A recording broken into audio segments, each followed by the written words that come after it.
Bermuda triangle एक ऐसी जगह जहां कोई भी गया या कोई भी फ्लाइट उस जगह के ऊपर से फ्लाई कर रहा हो या कोई भी शिप उस जगह से जा रही हो, उन सब का गायब होना लगभग पक्का है। लोग बोलने लगे कि यहाँ पर कोई सी मॉन्स्टर रहता है, इसीलिए ये सब होता है।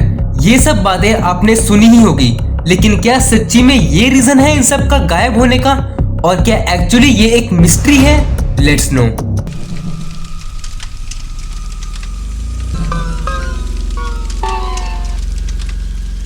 Bermuda Triangle, which is also called Devil's Triangle, ये जगह western part of the northern Atlantic Ocean में है।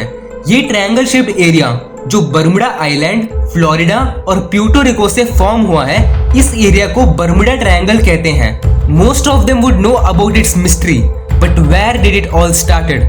ऐसा क्या हुआ था वहां पर जिसने पूरी दुनिया को डरा के रख दिया? चलिए जानते हैं। ये मिस्ट्री शुरू होती है 1918 में, where a ship called USS Cyclops, जो उस टाइम की बहुत बड़ी और फास्टेस्ट शिप थी। This ship was build during World War 1 और इस शिप को वर्ल्ड वॉर 1 के दौरान कोल को ट्रांसपोर्ट करने के लिए यूज किया जाता था। इन मार्च 1918 ये शिप रियो डी जेनेरियो, जो ब्राजील में है, वहां से बाल्टीमोर तक जाने वाली थी।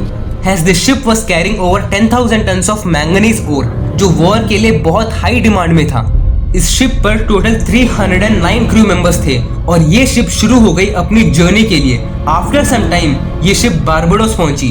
बारबाडोस पहुंचने के बाद ये शिप वहां से निकल गई और मैसेज भेजा कि we are leaving from Barbados, और ये मैसेज इस शिप से भेजा हुआ आखिरी मैसेज था, क्योंकि शिप बारबाडोस से निकलने के बाद बर्मुडा ट्रायंगल के रीजन में एंटर हुआ और हमेशा के लिए ये शिप गायब हो गया।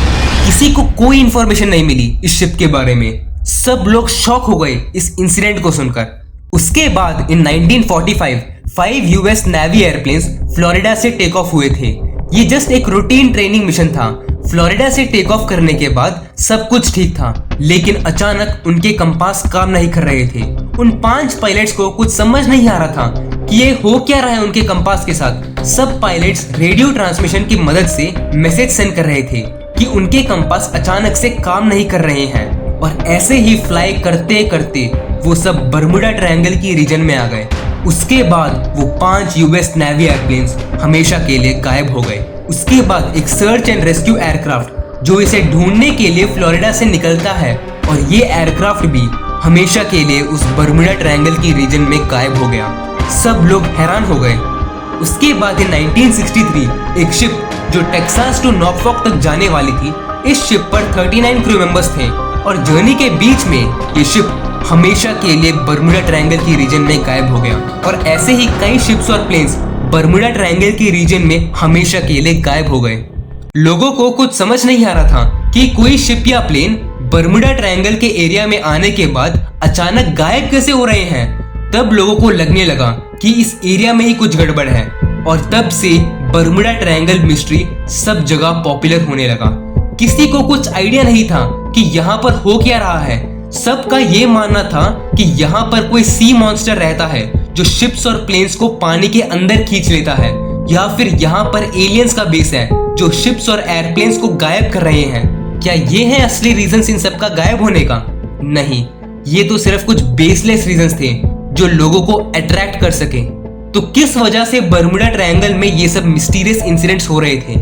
इनके 2 रीजंस हैं। First, volcanoes under the water. Bermuda Triangle का जो एरिया है उसके नीचे वॉल्केनोस हैं। जब वॉल्केनिक इरप्शंस होते हैं वाटर के अंदर, तब इरप्शंस की वजह से मीथेन गैस बाहर निकलता है, और जब मीथेन गैस वाटर से मिलता है, शिप्स को वाटर की डेंसिटी के अकॉर्डिंग उन्हें बनाया जाता है ताकि वो वाटर पर फ्लोट कर सके।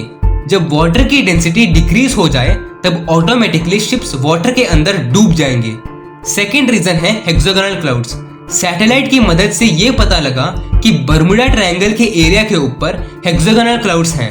हेक्सागोनल क्लाउड्स बेसिकली वो होते हैं जब क्लाउड्स हेक्सागोनल की शेप में फॉर्म हो जाएं, जिससे उस हेक्सागोनल एरिया के अंदर बहुत ही डेंजरस वेदर बन जाता है, और बहुत तेज हवा भी होती है। वो हवा इतनी तेज है कि उसके पास एबिलिटी है किसी भी एयरप्लेन को तोड़ने की। तो ये मानते हैं कि इसी की वजह से एयरप्लेन इस एरिया में गायब हो जाते हैं। बट अभी तक ये साइंटिफिकली प्रूव नहीं किया गया कि ये रीजंस है इन सब का गायब होने का। तो क्या बर्मुडा ट्रायंगल अभी तक एक मिस्ट्री है? No.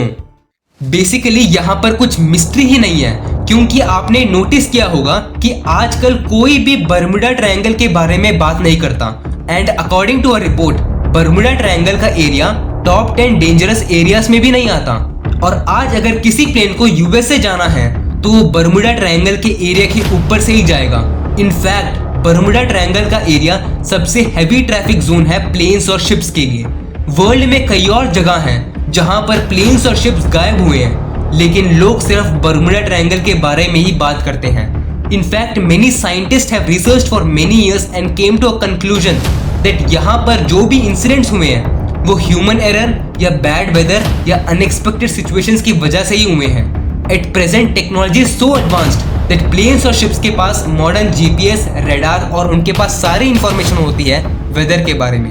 In conclusion, Bermuda triangle is just an urban legend, मतलब इसे बताया जाता है कि ये कहानी सच है, but actually it is just a myth. So this was all about the mystery of Bermuda Triangle. If you liked my video, please subscribe to my channel for more interesting and mysterious videos. Till then, goodbye.